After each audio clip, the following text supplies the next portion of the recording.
Вице-премиерот Изет Меджити незаконски ги заобиколувал институционалните процедури со цел лично да одлучува кои документи и предмети ќе бидат одобрени или стопирани. Опозицијската СДСМ, освен што се сомнева во корупција кај Меджити, одсвиркачи добиле и документи. Со решение Државниот управен инспекторат и официјално ги одзел ингеренциите на Меджити во делот на потпишувањето на административни документи.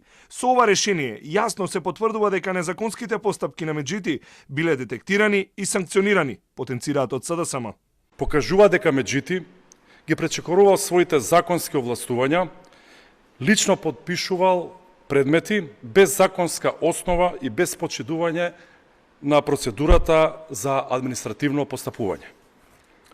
Со тоа Изет Меджити не само што вршел злоупотреба на позицијата, туку се отвара и сериозно сомневање дали на овој начин сакал да воспостави контрола и да има простор за уцени кон фирмите, простор за уцени кон граѓаните. Ова не е прв скандал во кој Меджити е вмешан. Најпрво јавноста беше сведок на неговите партиски вработувања, а сега гледаме дека истиот човек спротивно на законот создал собствен систем за подписи и одлучување, што отвора сомнежи за корупција и мито. Додека Костовски јавно го прозва премиерот Мицкоски, тој пак експресно му одговори. Сите оние кои што поседуваат било какви докази за такво нешто за кое што Демократската унија за интеграција тврди, ги повикувам, мојот број сите го знаат, денес утре да дојдат, ако треба ќе напуштам состанок, да ги видам тие докази и да ги дадеме на органите кои што треба да постапуваат. Кон случајот се приклучи и ДУИ, СДСМ ја повика Државната комисија за спречување на корупција и јавното обвинителство, веднаш да отворат истрага. ДКСК укажува дека актуелните најави за вработување во јавната администрација од страна на одредени политички субјекти во Република Северна Македонија не смеа да бидат предмет на договор на политички структури.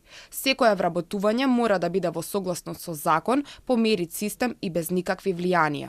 Премиерот за 48 часа втор пат стои зад неговиот заменик од коалицијските редови откако Меджити во телевизиско гостување најави вработување на етнички албанци во државната администрација.